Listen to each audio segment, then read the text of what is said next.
Feeling is here. Yeah, son, you feel it, man. Word up, son. You gotta just do it, yo. Yo, word up, man. It's a different channel, son. Word up, on, man. Word up, watch the channel, son.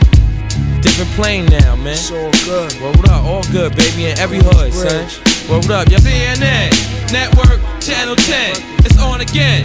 Street niggas, it's grown men. Bold face, get in your face. Stay in place, yo, crime lace. Cats more beef than Scarface. CNN, Network, Channel 10. It's on again. Street niggas, that's grown men. Bold face, get in your face. Stay in place, yo. Call is now being recorded. Yo, Channel 10 podcast. We're in the building. The new audio quality and everything. Yeah. And just to let everybody know, we're being brought to you once again by the good folks at Audible. You can check out audibletrial.com/channel10. Get your 30-day free trial. Get your audio book on. If you're interested in podcasts, you'll probably enjoy audio books. Listening to people who know what they're talking about. Talk about various things from, real books where people get knowledge and things from. So there's over 150,000 titles to choose from. So make sure you go to audibletrial.com/channel10 and sign up for your 30-day absolutely free trial. And while you're at it, you can go to channel10podcast.com, click on the Amazon links, and support us by doing that before you do your shopping via Amazon.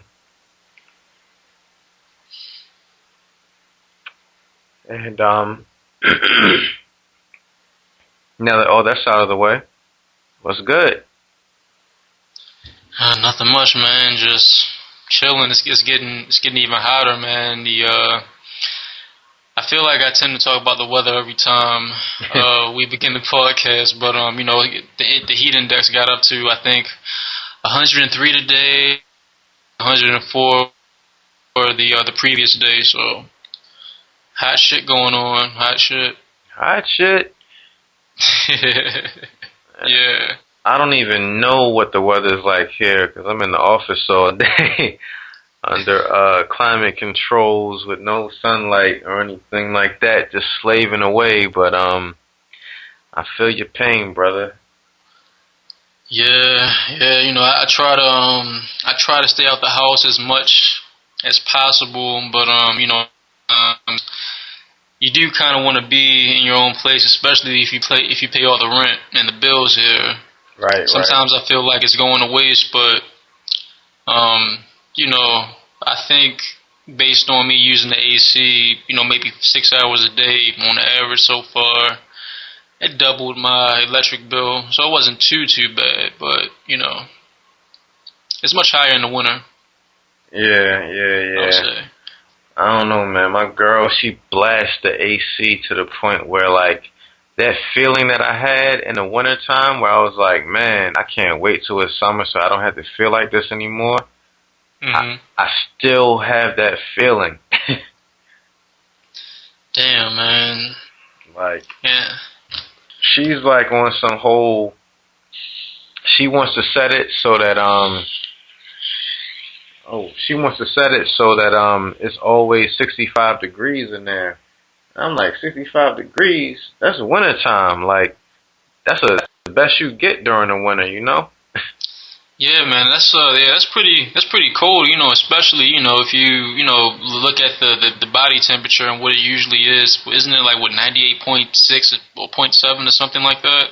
Yeah, I think traditionally it was 98.6. I did see something about how they might be revising it, but yeah, it's about 98.6. So when you're talking about 65 degrees, you're talking about hoodie weather.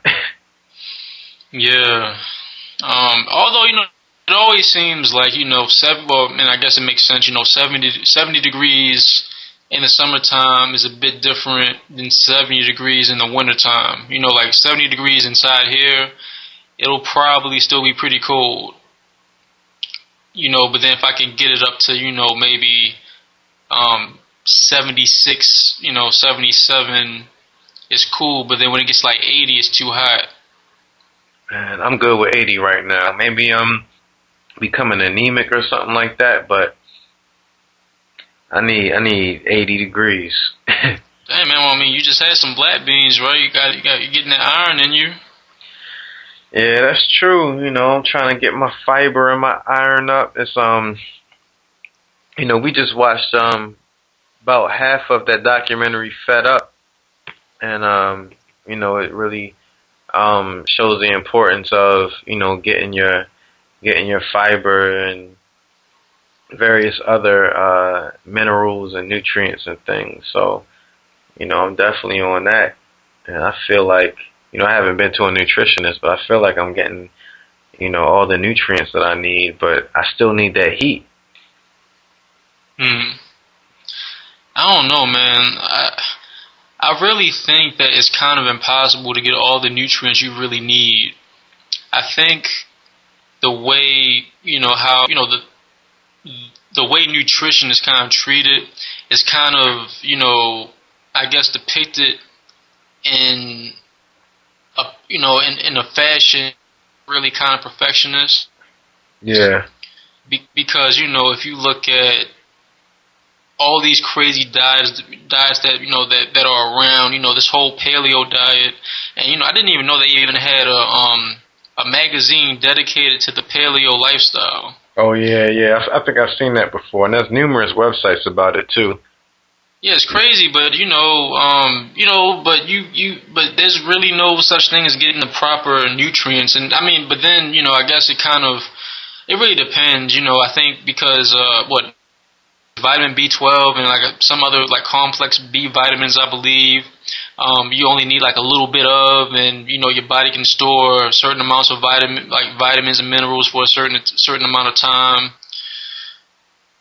I mean, like, when you think about it, when you think about the quote-unquote natural human or whatever, you know, before the advances of the type of civilization that we have now, you had all these cultures and all these different places and different climates, and they all existed off of various different diets. You had people living in places like Alaska who subsisted just off of the meat that they get from like bears and walruses and things like that. And then you had people in tropical climates who got, you know, what they needed from, you know, whatever it is that they had around. And humanity still survived, you know? So yeah. When you start to get into these perfectionist, nutritionist type things, it's like, you know, I guess it kind of gets into, you know, what do you think that you need it for, you know? Like, I mean, I guess now, you know, we're bigger and stronger, and, you know, the kids now are so much taller. Like, you know, when I go out, I see these high school kids, they all look like they're 6 feet and above. But yeah, I don't know. I think the definition of what's proper is very, it's almost a social construct, you know? Yeah, that makes a lot of sense. And, you know, it's, conversation before actually, and you know, another diet, you know, another I think example that we did mention was you know, the potatoes, and how, you know, the Irish, they survived on potatoes, and I'm assuming they turned out fine. And I don't know, man, you know, because, you know, even for example, even, you know, we were talking about the average body temperature, and you just said that they're going to change it. Yeah, like the standards, you know, it changes over time. I guess, you know, whatever doesn't kill you or make you sick is what's good. Yeah, that's a good point. But then, I mean, going to alcohol, and alcohol is a poison, but apparently you can, you know, based on different standards, you can only have two drinks a day, and where, you know, in Europe you can have 3 to 4 drinks a day. Yeah, and it makes you wonder, like, what are the other, I guess, environmental things that also contribute to it. Like, is the American lifestyle only suited to that many drinks a day, or is it just that many drinks a day is what's going to kill you, and just the people in different places have a different standard of what's killing you or not? Like, that's a good point. You know, if I had to speculate when it comes to the recommend for an American to drink a day, a lot of it probably has to go back to prohibition, since that wasn't too long ago. I mean, you know, I think it also goes down to what, like, you know, they tell you, you know, what the definition of a drink is, but I still, like, what is a drink? Like that's not necessarily a quantifiable unit, because you have these different beers with different alcohol contents, you have different types of liquor, you have wine. Like, what exactly constitutes a drink? Like, I've never seen a specific alcohol, you know, percentage or, you know, measurement that constitutes that. And then a drink is different to different people with different body chemistries who eating different things during the day. So, you know, it's all subjective, and it's all, I don't know, like, not really real, you know? Yeah, that's a really good point. I know. Oh, I was gonna say, and you know, from the libertarian standpoint, you know, we're still in prohibition because, you know, all drugs aren't free and legal. Yeah, it's a good point. I mean, I know, you know, in my case, you know, certain things that I do, you know, my doctor, a lot of things, you know, my doctor will tell me that, you know, based on the average, whoever makes this shit up, she always says they, whoever they is, you know, you know, what I'm doing is against, you know, whatever these people make, but based on her standards is okay. And then a lot of times she bases it, you know, she'll base it around my diet and my body type and how tall I am and so on and so forth. So based on her standards, it shouldn't really affect me compared to the average American male, who is what I think that the height of the average American man has changed. Isn't it like 5'9" now, or 5'8", 5'10"? I don't even know. I haven't even seen anything about that, but I think a lot of things that these people don't take into consideration is that, you know, we're super niggas.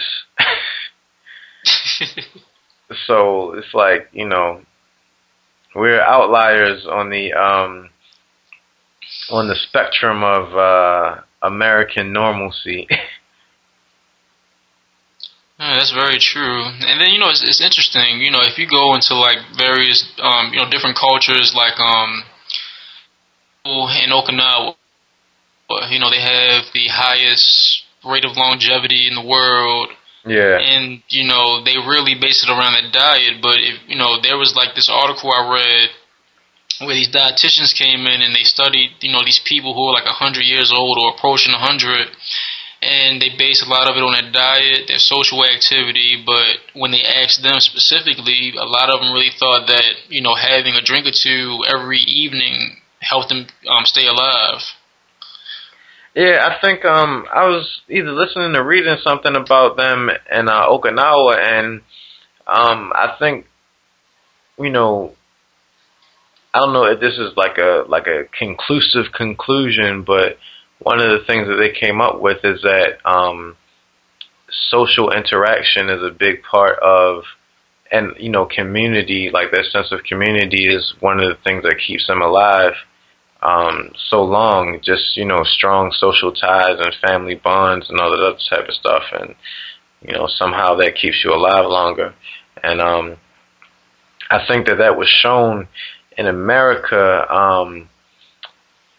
It was something about like a group of people, maybe the Dutch or the Germans in Pennsylvania or something like that, and like one group, well, like there were two different groups in two different towns or whatever, and one town had more of a social thing than the other ones, and the life expectancy of the one that had, you know, a better social, or, you know, more of a community to it. They lived a lot longer with the same diet, the same work habits, and everything. Yeah, that's interesting. And if you want to, I guess get a little existential, it kind of goes into this whole idea of this will to live. And you hear it all the time. If someone dies of natural causes and they're on their deathbed, and the doctor will say, well, it's really up to them, whatever that really means. So yeah. Yeah, I mean, that goes into I guess what we were talking to earlier about that interview on Combat Jack with Big Pun's wife and son, when she was talking about how when he died, he pretty much knew he was going to die, and he was calling people up, and he was just like, "Yo, you got me," and then she was like, "Yeah," and he just looked like he was at peace. And then just went into a heart attack, like, he was just ready. Yeah, but it seemed like he wanted to die. It seemed like he was just, based on what she says, her story is that he was just this miserable person, unfortunately. Yeah, and, every other story that you hear about him, they always talk about him being a jokester and, just this amazing person to be around. But, you always hear about, these types of people who are always so happy all the time around people, and how a lot of times that's kind of like a front for, what's really going on with them.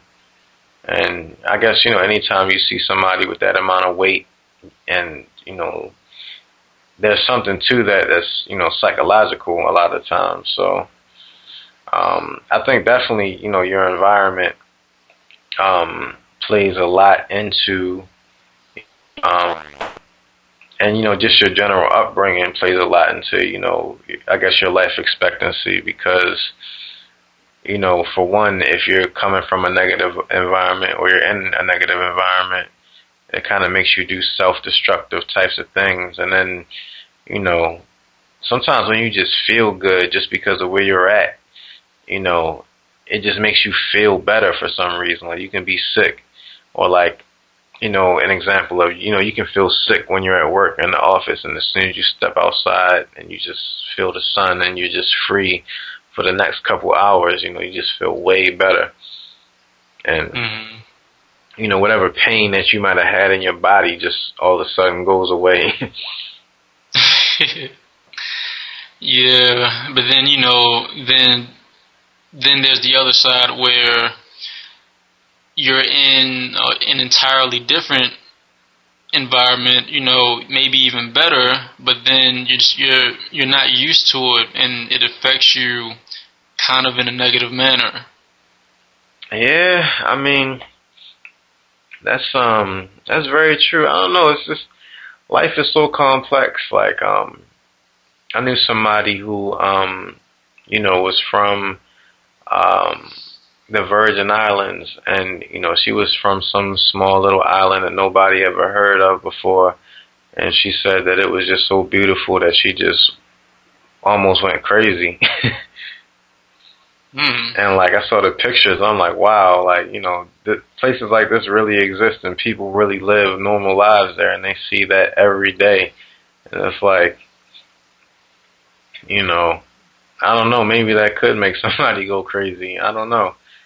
I guess it's kind of like that whole story of the Buddha, and how, he was so sheltered his whole life around everything, but he knew that there were other things that were going on, and even though he was living this great life, he had to go out and experience that suffering to get to his eventual enlightenment. Yeah,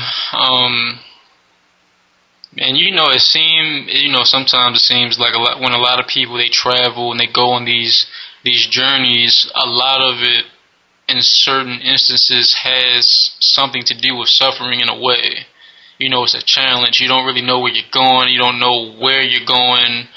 You may not even know how you're getting there, but you know that you're going to do it. And then, from that journey, you learn a lot from it. Yeah, and then, and like you can see it, like when you see these people who just constantly have an urge to test themselves and, you know, keep pushing and pushing through, you know, whatever it is, whether it's a physical thing or, you know, an artistic thing. It's like, you know, you push through that suffering, whether, you know, like you hear about some writers who can't stand writing in the process of making a book. But when that book is done and, you know, it's getting all the accolades and everything, you know, it feels great once they have the final product and it's just there. But when you're going through it, you know, it's definitely a struggle and suffering. But, you know, you get something out of it, I guess, on a physical level and a productive level and an actual, you know, quantifiable level, and then maybe, too, on an emotional or quote-unquote spiritual level or whatever. Yeah, it can be quite euphoric, and you know, I guess that's what also gives more meaning to life itself, anyway. Yeah, and like you know, you hear about different artists and athletes, and I guess more so with the athletes, but also too with the artists. And like how like a lot of them turn to drugs, because it's like, you know, you get that euphoric experience when you're up on stage or you're on the court or you're doing whatever it is, that you do. But that you know, that feeling is fleeting and temporary, and you know, you want to keep it going somehow, some way, even when, you know, you might be on your decline and, you know, you're not able to do it on the level that you did it. So it's like, you know, you start to look to other things which might be kind of destructive or counterproductive, because a lot of people, they look at that one thing as like the one thing that they're able to do that's going to give them that feeling, and not able to, you know, channel it into other things or find other interests in things. But, you know, you try to capture that euphoric experience of working on something and then achieving it or experiencing it and being in that moment, and then once it's gone, what do you do? Yeah, and you know, even with athletes, it's even a bit different because, you know, they deal with a lot of adrenaline. You know, every game, and, you know, through workouts, you know, trying to get that final rep, trying to learn that you know, that move if you're in you know, in mixed martial arts, or trying to, you know, learn that catch or get that formation right in football or something like that.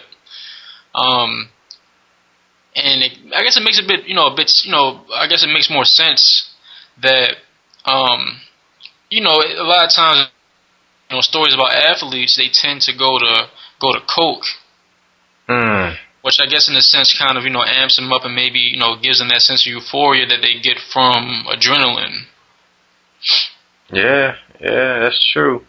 And I guess it's the same thing with you know, a lot of these old rock stars and, you know, rappers and things like that. You know, it's like, you know, when the curtains close and the lights die down and, you know, you're not on that same stage in front of all those people and getting that same feeling, you know, it's like, what do you do? I guess you do coke. Yeah.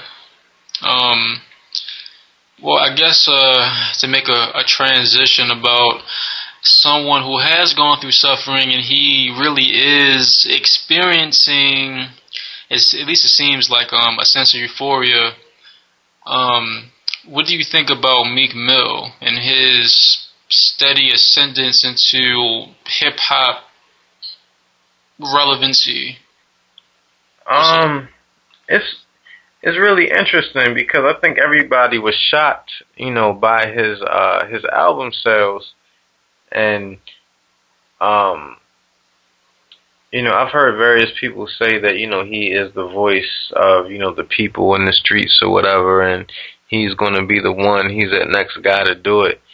And, I don't know, he's kind of weird because when you see him in his interviews, he's so, he just seems unpolished and like he doesn't really feel like being there. Yeah, especially on that Breakfast Club interview, but it seems like a lot of people look that way, and I'm assuming it's because it's, you know, first thing in the morning. and that's like the worst time to catch a rapper. But I don't know, he seemed more into it on the Breakfast Club. When I saw him on that Angie Martinez interview, he seemed like, I mean, maybe he was busy and everything like that, but he just seemed like, yo, I don't fuck with none of this shit. Like, I'm gonna just answer these questions and get the fuck up out of here. And I don't know. It's really interesting because he didn't have a big huge single, and it makes me wonder how much of his relevancy is attributed to his relationship with Nicki Minaj, who is the big pop star, American Idol judge, et cetera, et cetera. And going back to how 50 Cent kind of always described Jay-Z and Beyonce, how, once he got with Beyonce, his career just went, skyrocketed because she's a world artist and he's, he was kind of a hood artist, not, like straight hood on some Gucci Man stuff, but, he definitely wasn't, you definitely wouldn't have seen him where he is now. Hello? Yeah, you hear me? Yeah, you broke up toward the end. Oh, I was saying, like, not saying that Jay-Z was like, the straight super hood artist, but you wouldn't necessarily see him, where he is now, necessarily without that Beyonce influence, some would argue.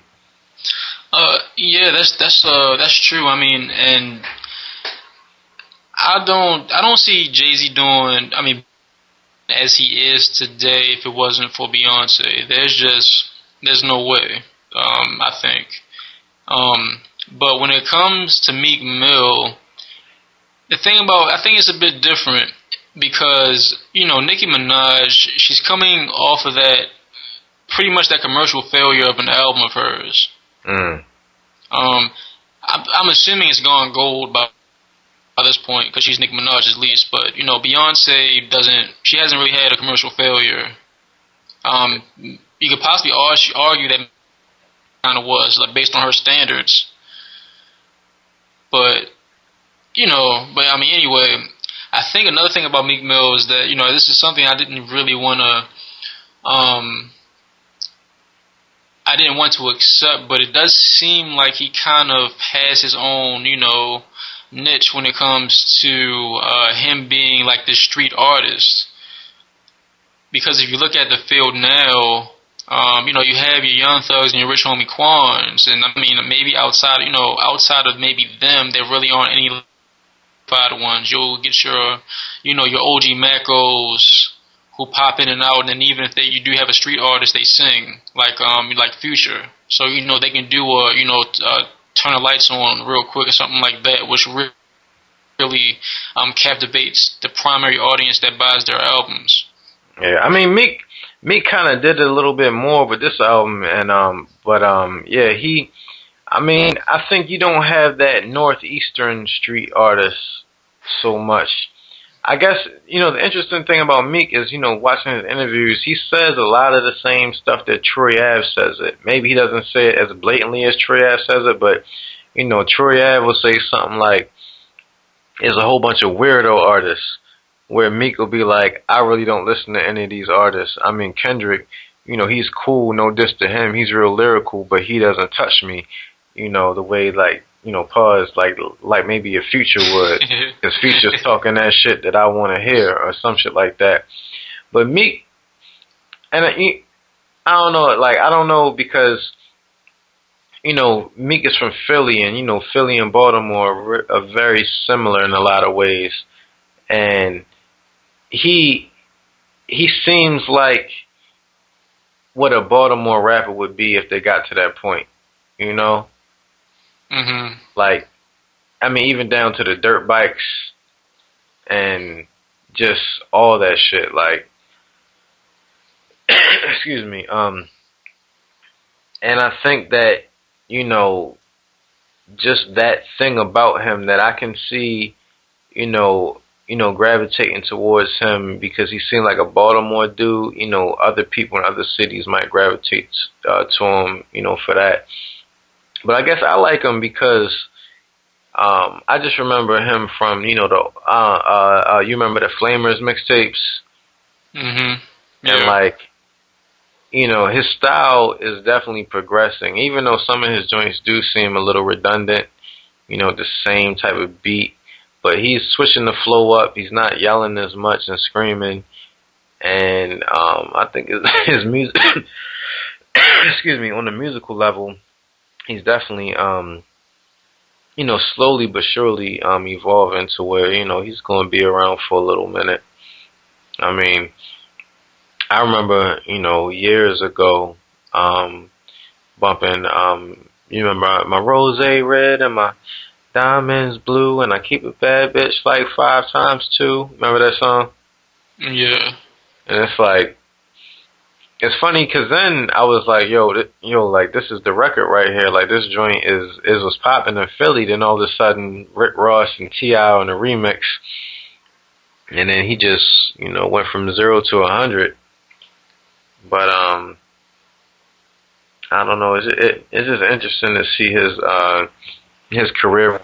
And I mean, he brags that it's a straight shot up, and it'll be interesting to see if it keeps going that way. Yeah, well, man, I'm still kind of in shock, but that he did 200,000 his first week. But just looking at the entire field, he's kind of the only street artist for real. I mean, because even like your Young Thugs and your Fetty Waps, they have some type of weird, some type of eccentricity with them in some type of weird way, and they can kind of go into that hipstery type of crowd whereas though Meek Mill is just like the straight, he's kind of like a Boosie pretty much. He's like an East Coast Boosie in a way. I feel like Bootsy has more of a white hipstery following than Meek Mill does, though. Like, I don't really see white people getting into Meek Mill like that. Like, I guess for the hipstery white dude, Bootsy is like the, ironic type of thing to listen to or whatever. Like, oh yeah, I'm listening to this because it's real. But I don't really see white people getting into Meek like that, but he's still rocking. But he's under Rock Nation management, and when you look at the trajectory of their artists, they start very humbly, and then out the blue, you're not even paying attention. They just sell some crazy amount of records out of nowhere, and then you go back and look and see, oh, he did this and this and this and this, like kind of like how J. Cole did it. So it'll be interesting to see like how that Rock Nation strategy of developing and cultivating artists works for him. Yeah, and thinking about it, Meek Mill may have sold more albums in his first week with this one that he did all together with his first one. That's true. I mean, they say this might be, well, it's interesting. I saw some website, and these websites, man, they just put whatever up for clicks. Like, one of them said this might be Meek Mill's first album to go gold. And it's like, yo, this is only his second album. Like, I mean, yeah, but he's had, although we are in a different age, but he has had like a lot of hype that you would think that based on the intro alone and that he can do it at Summer Jam, that he could just do, gold, because, gold real quick, because he does have a following, and, look at Wale. Well, see, I don't know. Actually, a lot of these Maybach music people, they're all kind of like the same way. The same thing happened with Wale. Attention deficit did horribly, and then he comes back, he changes his style up a little bit, although he becomes a bit harder, Lotus Flower Bomb, but yet, he eventually goes gold, and Lotus Flower Bomb alone went gold. I mean, Wale, in between Lotus Flower Bomb and this Married single that he has with Usher and some other song that he had, I think he's broken several records on, if not just urban radio, radio in general, in terms of airplay and spins and stuff like that. And he's a curious case because he has a serious, like, he gets so much hate, but he has a serious fan base. He's almost like a commercial Talib Kweli, almost. Like, he has that core fan base that's not ever going anywhere, just because of the substance that he puts into a lot of his records. And another thing about Wale too is that he's had, or at least he had the privilege of coming up, being like, one of the first blog rappers along with J. Cole, who were able to hurry up and take these fan bases and hold on to them for quite a long time. Because I remember when Nike Boots was like really big, and Wale was, he wasn't the Wale that we know today. He still wasn't as established. But I don't know, man. It's something about. It was kind of weird. I don't know. Sometimes I feel like attention deficit they just didn't do it. They didn't give it much attention. Like. I mean, I think from what I with it, the single came out. It got premiered on 106 in Park and stuff like that, and that was pretty much it. It wasn't picked up by radio. It wasn't really forced down. It wasn't shoved down people's mouths. And I think that when you went to Maybach, it seemed like Rick Ross really paid, or at least the people behind Maybach Music or whatever, they paid more attention to him. And then also, Wale had the opportunity to ride the coattails of Rick Ross when he was still ascending with, I think Dice Ponette was come out before, a little before Wale's album, or Lotus Flower Bomb, or whatever. Or I think all that came out before, and then they put out that Self-Made Volume 1, which was, a pretty great album to me. But I think the thing with attention deficit is that, I mean, the shit was just whack. Like, and like, it had its highlights, it had its standout moments. It had songs that maybe weren't that great, but he was rapping on it and the content was good. But in general, like, it's not some shit that you really want to listen to. Like, you can't listen to that shit. Like, it's just not good. Especially when you look at everything that Wale put out before then and how much good shit that he had. And then the album not only did it not sound like it, but, even if it didn't sound like it, it just wasn't good. So I think that was the thing with that album. I mean, you couldn't really force it down people's throats because, like, number one, he wasn't doing the type of music that you can force down people's throats. And then the type of people that like that type of shit didn't like it just because it wasn't good. But do you think, where he is now, do you think that he's still, because it seems like he's literally just catering to a specific audience, and he's still not exactly being the Wale that he originally was, to a certain extent. I mean, I think even he'll say this, artists have growth and they, develop their styles and things, and I don't really feel like he's catering to anybody because, his songs, I mean, he has such a diverse range of songs. Like, he has, like, I think the main thing that he does is try to rap the best that he can and then let the song kind of fit around that. And I think the thing that throws people off about him is that sometimes the beat might not necessarily fit with him, or he's not fitting on the beat, and the song just might not sound good. At least to me, a lot of times his songs don't really sound good sonically, but sometimes he'll come around with one where you be like, oh, that's the joint right there. Like, the Wale that I, like the most is the one who was on them Go-Go records, like them straight, the Dig Dug and the roll with 100. When the beef come, don't nobody want it. And like ice cream girls and good girls and, you know, all that type of stuff. And he still does, you know, a lot of that. And the actual sound of go-go, they have like different subgenres of go-go now, and he's incorporating some of those into his music. But it's like, I guess it goes into the whole Jay-Z thing, and you want the old Jay, buy my old albums. Yes. That's a good point, but I mean, I don't know, man. When I heard that song "Ambition," man, it just wasn't exactly him to me. Still, I still just can't see it. I mean, yeah, I guess you get an influence around the people that you're around a lot too. So it's like you can definitely hear some of that Meek influence. Like that sound like something that Meek would probably do, that he probably got the idea, just being around Meek.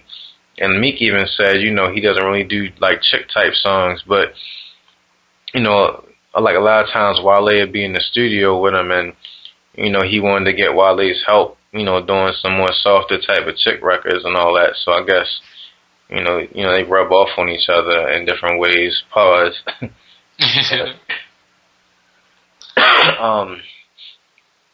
I don't know, like,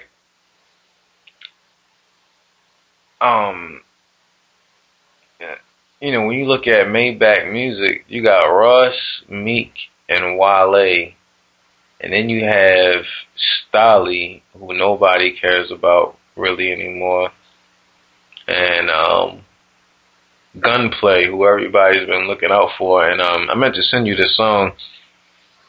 He has this new single out with Rick Ross on it, and it literally sounds like they're trying to make BMF again. Like, it has the same sounds and everything. I don't even think Lex Luger did it, but it's like, yo, this shit is not gonna work anymore. Like, y'all done ran this shit into the ground. It's time to find a new sound. Well, I mean, if I will say anything, I will say that Wale, he is the most diverse, and probably the second, out of Maybach music, and the second one would probably be, to me, Rick Ross, because we have seen him transition from that, I guess that, I don't even know what you call it, that trap slash, highly heavily sample based Scarface type of production, and then he went into the lush yacht music type of thing going on, and then he transitioned into the straight trap and whatever he's doing now. And then Wale has been bouncing around, and I kind of think Meek Mill kind of stayed the same. Yeah, but Meek Mill's only on his second commercial release, so he has like a lot of time to grow and develop and all that type of stuff, and get different influences. I'm sure Nicki will influence him to do some things, and like even on this album, he has some more relationship oriented type of joints. So it'll be really interesting to see how his career progresses. It's just like, he doesn't really strike one as the person that's, I don't know, like he doesn't really strike me as a type or he didn't strike me as a type that's, want to have longevity in the game. But I think he's showing that, he's proven all of that wrong just because he has that ambition and everything like that. So it'll be interesting to see. And, he said he's coming for Jay. And he tells Jay all the time, and he said he thinks Jay respects that. So it'll be interesting to see what happens with that. Yeah. I think overall, Maybach really needed this, in the midst of, Rick Ross going to jail and Meek Mill coming out, and looking at Wale's past two albums, which haven't gone anywhere, Oh, didn't they both go gold? No, not from Wikipedia. Doesn't tell me that. But I know his singles have, like, I don't know, like Wale, he's an interesting case. Like, I think they need him just as much as they need, you know, Meek. And Wale brings other people, like, you know, I keep forgetting Fat Trell is with them too. I heard some joint with Fat Trell and Rick Ross. So I guess maybe they're gonna start pushing him along with Gunplay. So yeah, you know, I think Rick Ross kind of messed himself up though. I don't know, man, because he hasn't really been selling albums the way that you know he was, you know. I mean, I think it comes with not necessarily growing it. He came out with albums last year, and the first one had different type of sounds on it and stuff, and it was cool. I was surprised when he had that record with Sizzler and Movado on it. But you talking about Mastermind? Yeah, Mastermind.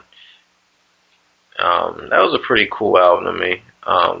The one that came out after that, I don't know, it was just like, it was more like a mixtape sound, but he just put it out as an album, so that didn't necessarily sell. So I'm curious to see what he's going to come with next, and if he's going to switch up his sound, or if he's just going to like keep hitting you in the head with Rick Ross the way that you know him, and just get aged out of the game. I guess kind of like how 50 did. Yeah, I'm not gonna lie, man. 50.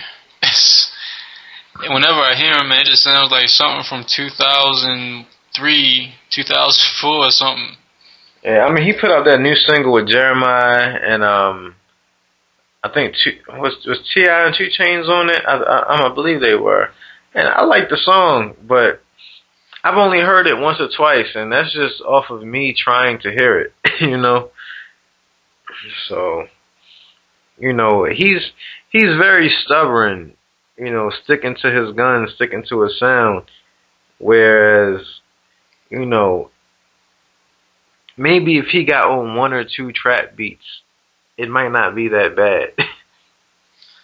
I mean, he kind of did, you know, off of the second G in a way. You said the second G Unit album? Yeah. You know, that I Told You Boy, you know, pretty much they were doing a parody of, like, you know, all the auto-tune that was going on. Oh, yeah. But that beat was kind of trappish. I mean, it was kind of one of those beats that, you know, kind of, I guess, prophesize what we are getting today. I mean, that beat to me, it kind of reminded me more of a, like a West Coast type, like, what's that group? West Side Connection. Like, it sounded like something that they would rap on. Mm-hmm. I mean, well, you know, I don't think 50 would sound, because, you know, he's not a fast rapper anyway, so I don't think that he would sound bad on a trap beat. Yeah, but, you know, I guess he's stubborn, and he's from New York, and he's going to do his thing. So, you know, more power to him. Yeah. Hello? Hello? Yo. Yeah. Yeah. So, like, you know, more power to him. You know, I enjoy the music that he makes if no one else does.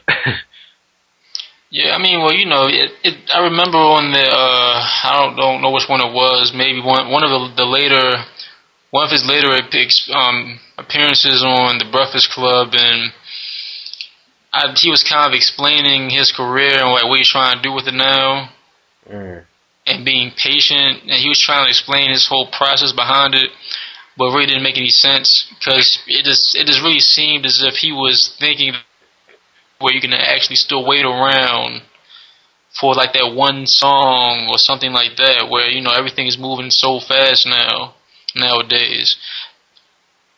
Yeah, I mean, 50 is from the mind state, I think.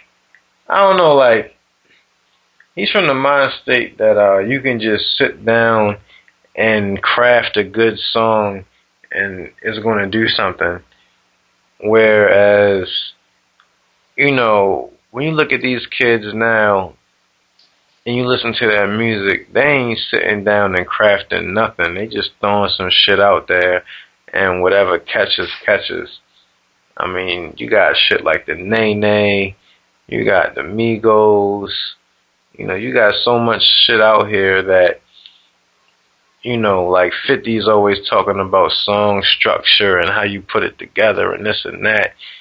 But, like, that shit don't matter. Look at Trinidad James. Like, look at Bobby Shmurda. These are some people that did not know what the fuck they were doing. Yes, that's very true. And even Fetty Wap. I mean, I think Trap Queen is Negro spiritual status now.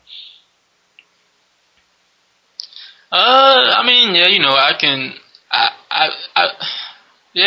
can see that. I mean, they play the instrumental at kindergarten graduations. Oh, really? Yeah. Huh, that's interesting. Do you think that it'll be like one of those instrumentals in songs that will just always stick around, like how Grinding has, surprisingly? Yeah. I mean, maybe even more so because it has a melody. You can't sing along to Grinding. Yes, that's such a weird song that I just don't understand. I mean, so is Hot Nigga. I mean, not really, not to me. I mean, it's just I think the thing about it was the dance, and for some reason people love that beat so much, but I don't like it. That song. You said what? I said I don't really understand why Hot Nigga became what it did. What it is, because I don't see nothing in the beat. It seems like a simple beat. And I didn't like this. I don't like the song. I don't like the dance. I don't like anything about it. I mean, I like the beat when Lloyd Banks was on it, but I mean, the whole thing popped off of Vine, and that's what people are popping off of now, Vine. You got these Vine comedians who make careers for being comedians on Vine now. So it's like, if it wasn't for somebody taking that and making it a Vine, it wouldn't pop off. It wouldn't have popped off. And so I'm assuming the Vine was just pretty much the dance that he was doing. I think the Vine was him throwing his hat up in the air or something like that, and maybe some funny comment behind it or something. Basically, like, it was like a meme of somebody that I guess found this video and, made some type of meme out of it, and it just popped off from there. Huh. Yeah, I don't understand this age of music anymore. Man, you can't get MP3s barely anymore. You can't, you sign up for a newsletter, one of your favorite artists, you can't even see her video. Oh man, this is crazy.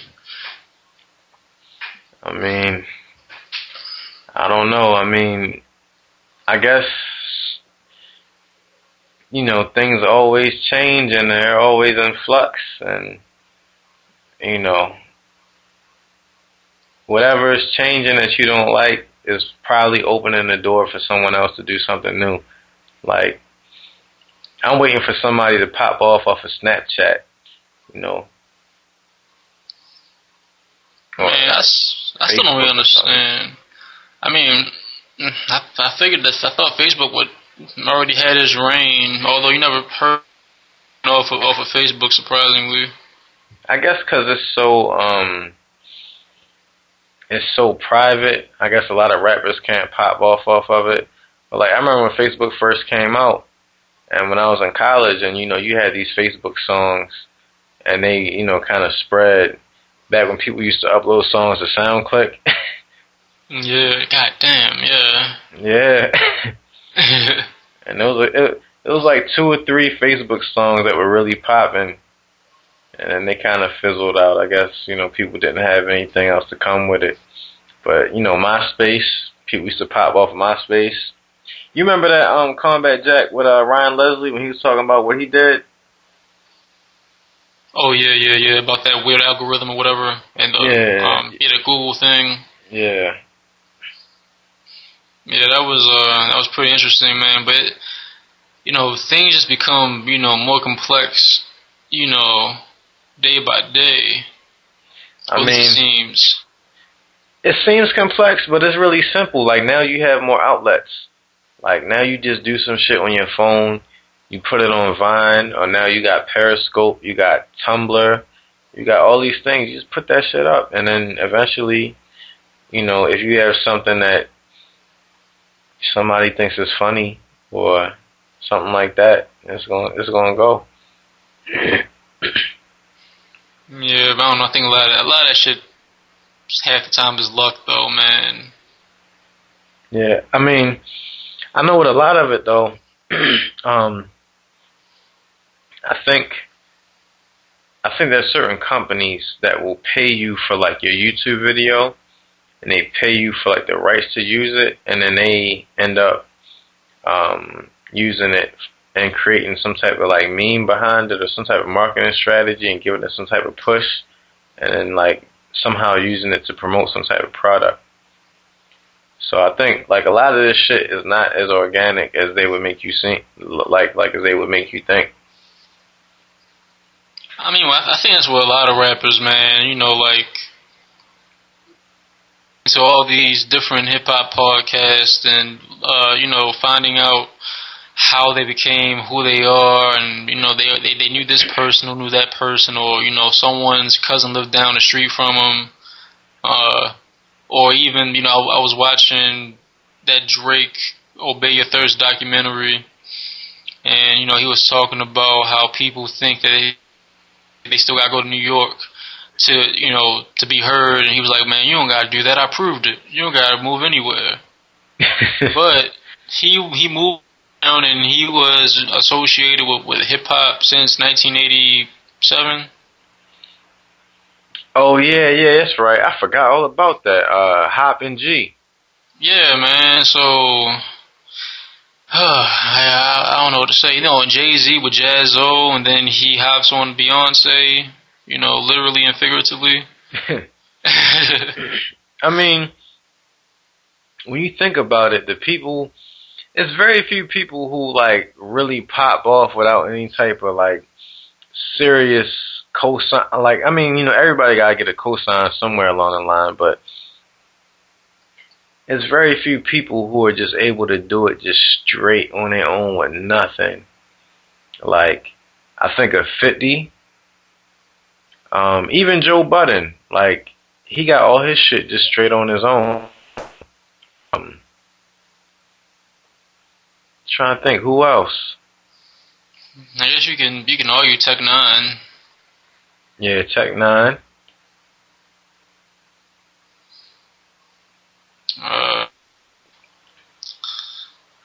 That's pretty. I mean, you know, for all these years, I thought Rick Ross kind of came out of nowhere. But then when you see that Trina video, and then you hear about his career as a ghostwriter, then nah. Yeah, like he was in there. Yeah. And like, you know, a lot of these people, they have connections based off of what they were doing prior to rap. And just so happens that somebody that they knew had something, and then they were like, oh, let me get in this some type of way. So. Yeah. But I like seeing people's journeys and seeing how they did it. Like, one of the most interesting stories to me is Rico Love. Like, you know, he's a big R&B singer, songwriter now, whatever, but he started off as just a rapper, and Usher signed him, and, you know, whatever happened, shit wasn't working for him, and Usher's like, yo, you got, you know, why don't you just try writing some songs? He ended up writing some of the biggest songs on Confessions. And, you know, now he's just starting to rap a little bit in between his singing. Yeah, I don't know too much about Rico Love. Like, what's the song that he has out that people just know and love? They don't know. They don't know.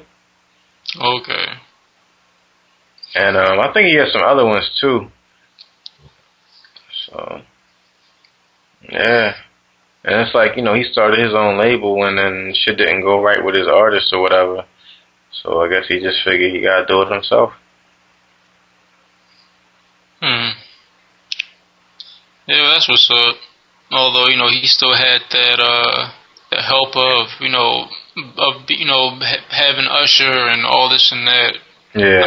I mean, look at Justin Bieber, man. Although he was I don't know. I guess maybe that was a bit organic, right? He was on YouTube and Usher happened to come across him or something.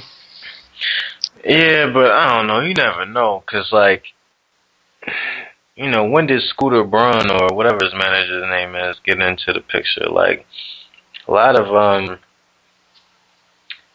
like, you know, you can't trust this YouTube shit, cause like, I'm trying to think. I guess Soulja Boy was kind of organic, and then somebody got with him, and then they cleaned it up. Who was he signed with? It wasn't JD. Mr. Collie Park. Yeah, Mr. Collie Park. And you know, I mean, I guess you do have these people who scour YouTube looking for shit to take and make some money real quick. But like, you know, some of these joints, like for instance, when you look at Kendrick Lamar and how Dr. Dre found, you know, the story was Dr. Dre saw his video and, you know, it was magic from there. But you know, he was already signed to Interscope when Section 80 came out. Yeah. Now I think the way they did it was Interscope doesn't get any money off of that or whatever, but you know they kind of allowed it so that he could build his buzz, so that you know they could kind of capitalize off of it, and they probably helped to push it and all of that.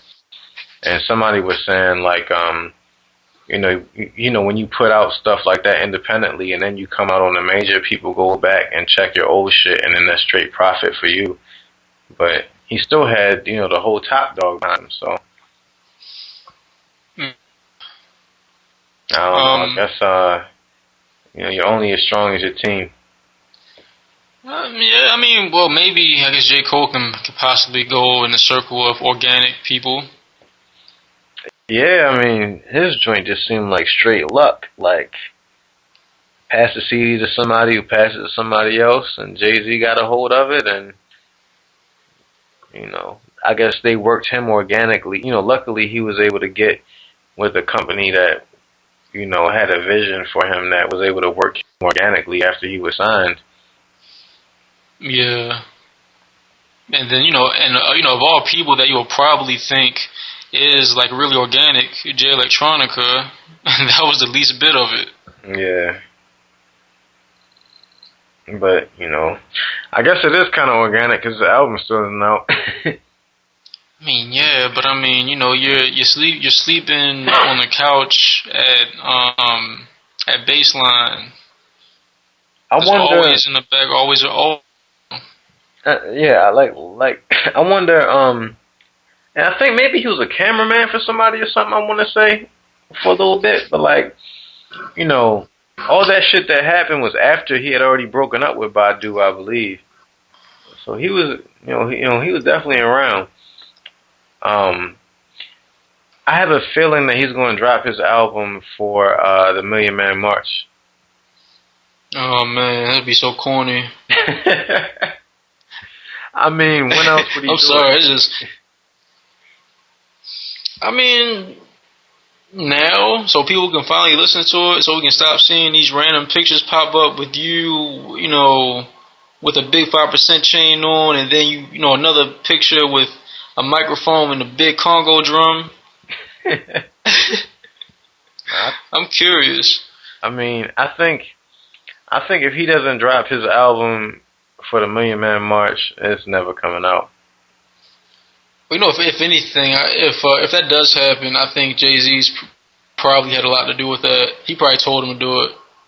Yeah, he probably got meetings with Farrakhan every day. Yeah. I'm surprised, or maybe, you know, I saw something that Farrakhan did, like a message to the hip-hop community or something like that. I wouldn't be surprised if Farrakhan does, like, some other video, and it's him announcing Jay Electronica's album. Oh, man, you know, Jay Electronica, he would have a fit.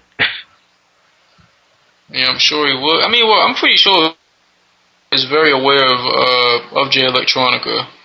Yeah, they wrote about him in the Final Call after the Brooklyn Hip Hop Festival last year. Oh, that's right. Yeah, I remember that. Yeah. Because I think people were upset about him, using profanity during his performance, with the Fruit of Islam. And I think Farrakhan even made a statement like, look, this is how he expresses himself, blah, blah, blah, blah, like, chill. But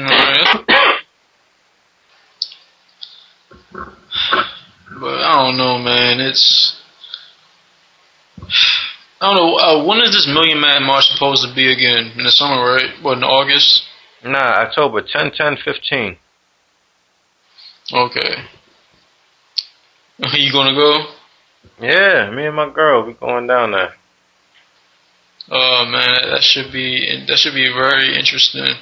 But I was surprised that I think the first one, or maybe it was the second one they did, where they had like Sharpton, I think Jesse Jackson speaking. They had like a lot of reverends and pastors and all this other type of shit.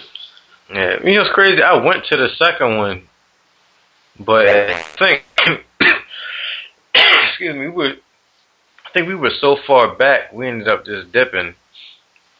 But we just had the experience. We walked from campus, from Howard University down there, and we marched down there. We all had the t-shirts on and everything like that, and it was real cool. But I feel like I kind of missed out on the experience because I wasn't close up to it or whatever. Right. And maybe I guess I was younger and kind of focused on other things that were going on at the same time. But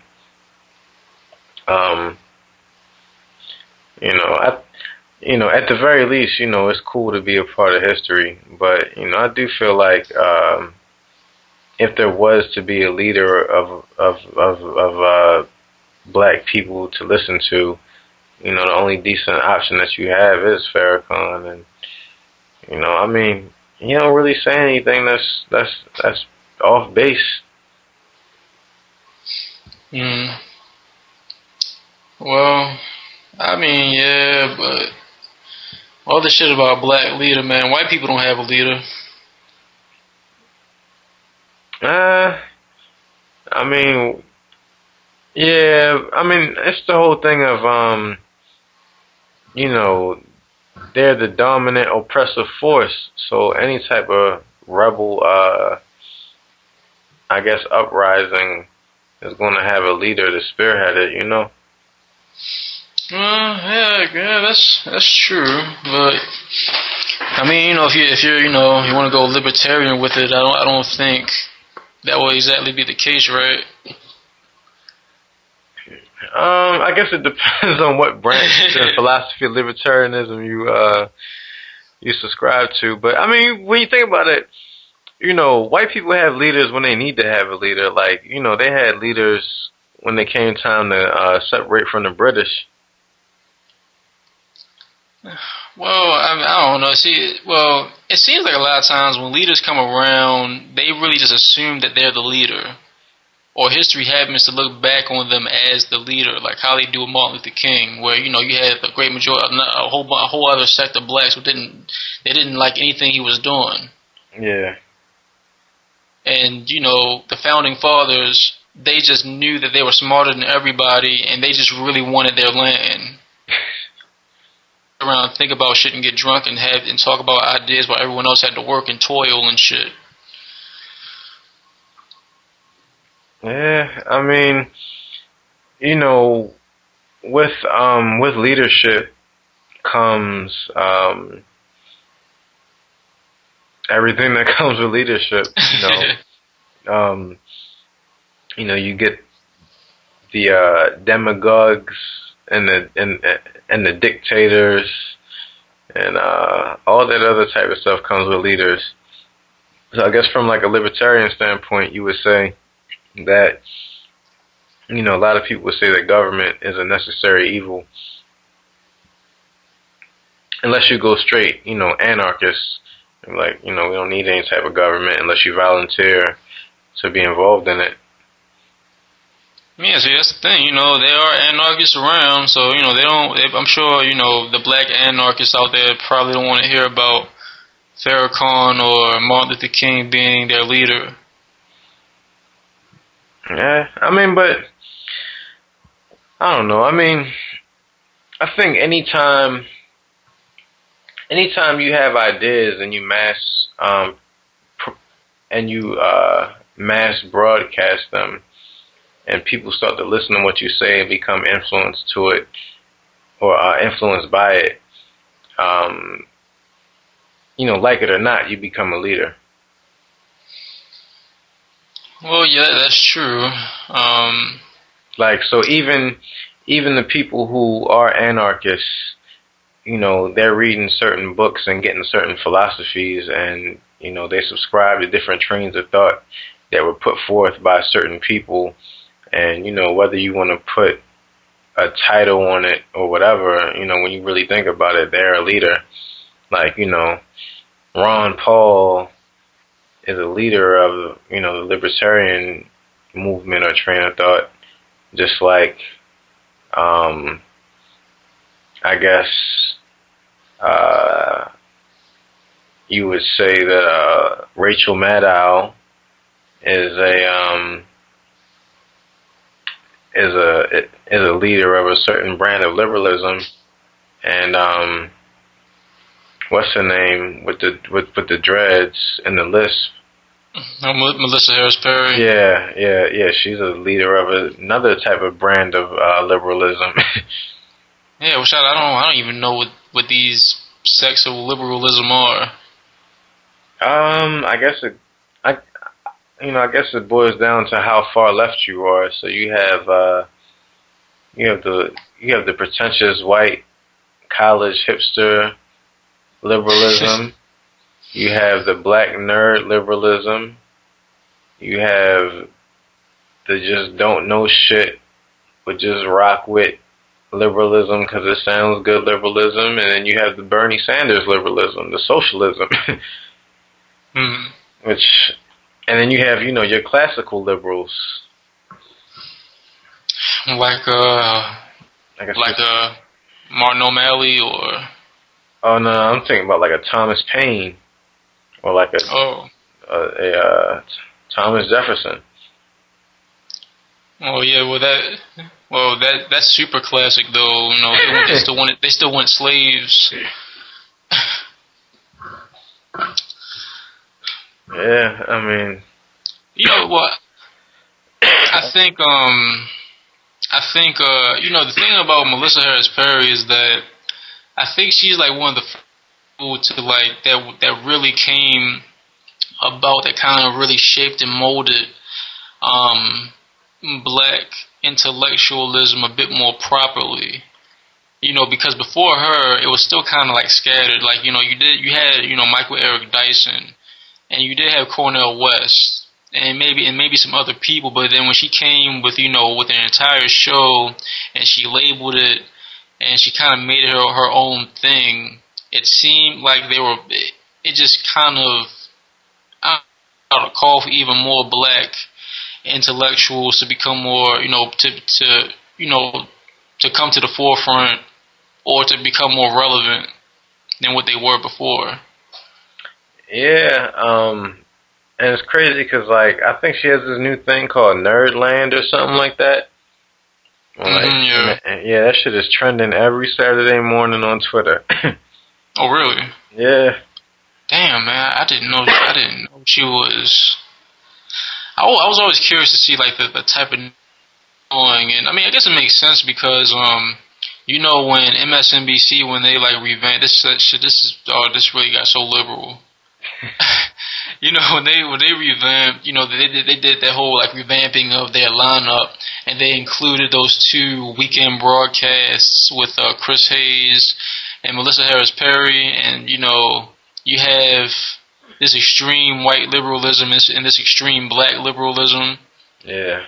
To the point that you may not exactly know what they're talking about because they were like podcasts technically in a way to me that went on for like 2 hours at a time.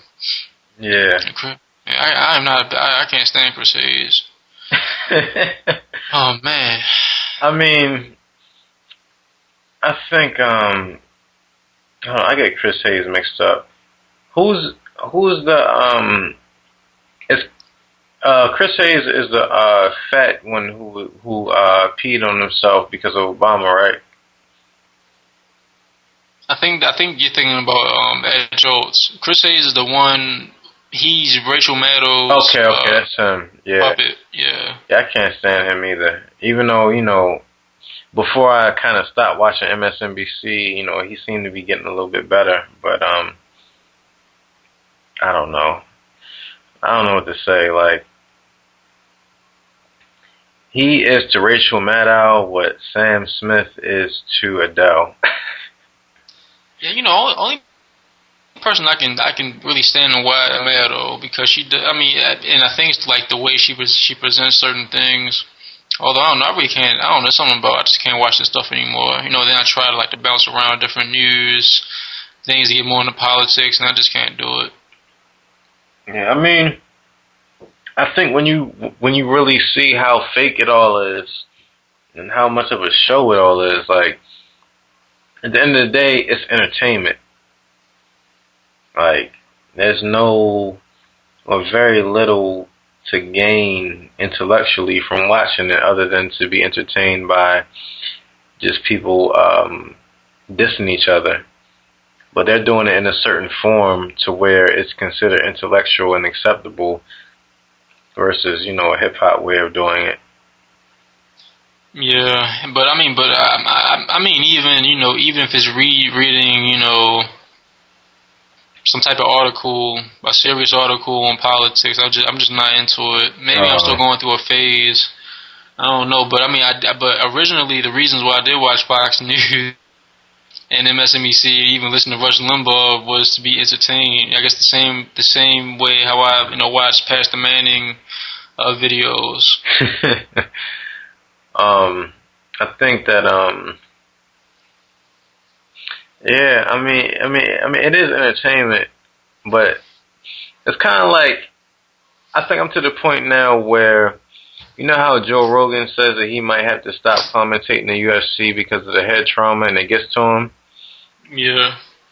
Like, I'm to the point where I can't necessarily be entertained by this shit because, at the end of the day, this shit is brainwashing people, and then they're talking about things that affect people's lives. And it's like, this shit isn't an entertainment thing. Like, this is some real shit. Yeah, that's true. I don't know, it'll be surprising if Joe Rogan stops commentating. No, we'll see. I don't know. I really just can't. I can't see him do it. Stop doing it unless it really something happens. He just seems like he enjoys his life too much. But I guess it's like,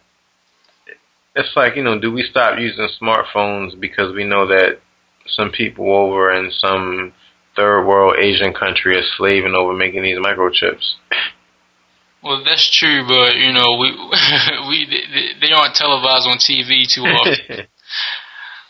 No, only when the factory collapses because of government corruption, or people jumping out of windows because they hate their life.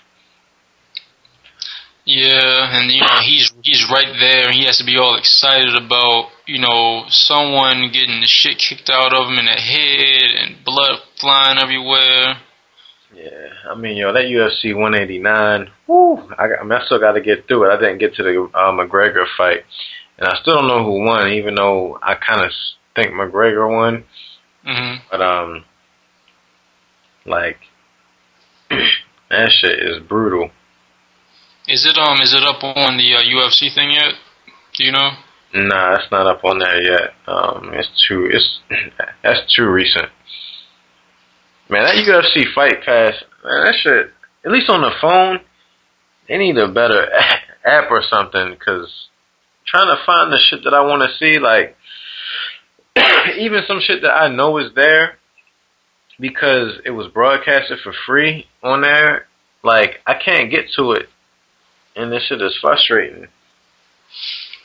Yeah, I don't really like how it is either because, let's say if you do if you watch UFC 7, one of the related videos may not be UFC 8. And it's really retarded. I mean, even like down to Hold on. Hey, you being all liberal, you can't say retarded. Oh, okay, my bad. Remedial. And even, you know, if they have like UFC 7.5, the related video for UFC 7 will probably be UFC 8, but UFC 7.5 won't be there. What the fuck is UFC 7.5? Well, they would have like UFC All Stars or something like that, or they would like bring back a whole bunch of people who were like who were crowd pleasers, and just put them against each other. It wasn't like an official. There wouldn't be like a title bout though. Oh.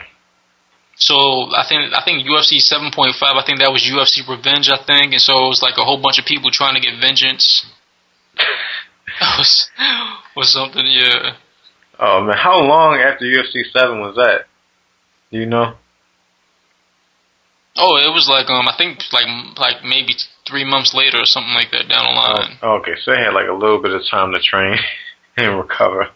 I mean, there's no God, man. I mean, every 5 minutes there was someone, and they couldn't appear, and you know they couldn't appear. But then you know in the previous pay-per-view they were telling you that this title match was going to happen or something like that. But it's interesting, you know, seeing the progression of the UFC and when they really got like serious people to commentate, and when Bruce Buffer, when he kind of started out, he was still a bit shaky, and no one really knew what they were doing. Yeah, I mean, it's you know, it's always interesting to see how things start. Yeah, even Joe Rogan. Yeah, I mean, when you look at him from back in the day, he looks way different. Yeah, he does, man. It makes you wonder. I mean, I think he looks like I don't know, man. I mean, but that is what, almost 20 years ago, but still, he looks like really different. I don't know, maybe this has something to do with, you know, his workout regimen or something. I don't know. I was gonna say psychedelics. I mean, do they really change your physical appearance though? I mean, they change, you know, your outlook on life and maybe your physiology of your brain to a certain extent. So, you know, maybe it could change your outward appearance. I mean, who knows? That's a very good point. But it doesn't seem like he does like a lot of it though. But who knows? I think he said a couple times a year. Okay, I thought you were gonna say a week. Nah. But I mean, if you're doing some shit like DMT and having visions and shit, like, that's kind of a lot. Yeah. I mean, but, well, at least he's, you know, unlike a lot of people, you know, he's very balanced, you know, in how he sees all these drugs. You know, he would say something about alcohol, but then he'll say that, you know, he enjoys drinking alcohol, he enjoys smoking weed. He can see why people do coke. I mean, like, you know, there's different ways to look at it. There's the one of, you know, you shouldn't do this shit because it's going to fuck up your life. You know, there's all these harmful things that can happen. You can go on a bad trip and it'll fuck up your brain forever. Or you can look at it as, you know, we are biological, chemical beings, and, you know, you can treat yourself as a chemistry experiment. And, you know, just tinker with different things and see what happens. So. Yeah, well, he's better than me.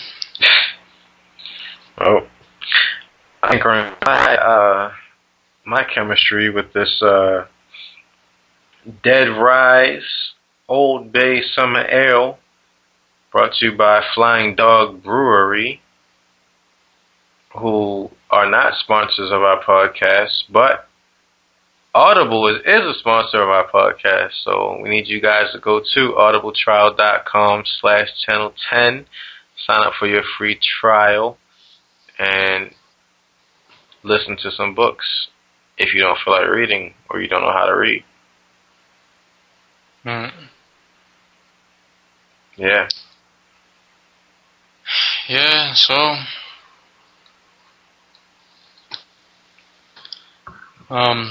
anything else? I guess that's it for right now. I gotta damn, it's like almost 4 in the morning. I gotta go do what I gotta do, get myself together for this journey of life that I'm going on tomorrow when the sun comes up. Which is in what, like 2 hours? Oh man, yeah. So yeah.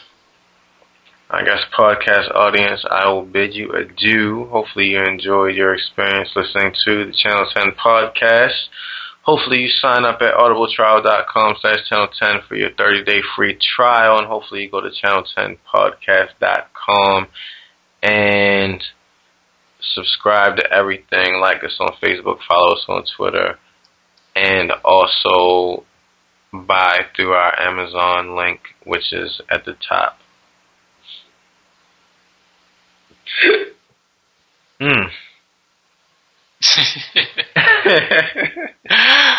There's your punctuation. Alright. Peace. Peace. Feeling is here. Yeah, son, you feel it, man. What up, son? You gotta just do it, yo. CNN. Yo, what up, man? It's a different channel, son. What up, on, man. What up, watch the channel, son. Different plane now, man. It's all good. What up, all good, baby, in every hood, son. What up, yo? CNN, Network, Channel 10, it's on again. Street niggas, it's grown men. Bold face, get in your face. Stay in place, yo, crime lace. Cats more beef than Scarface. CNN, Network, Channel 10, it's on again.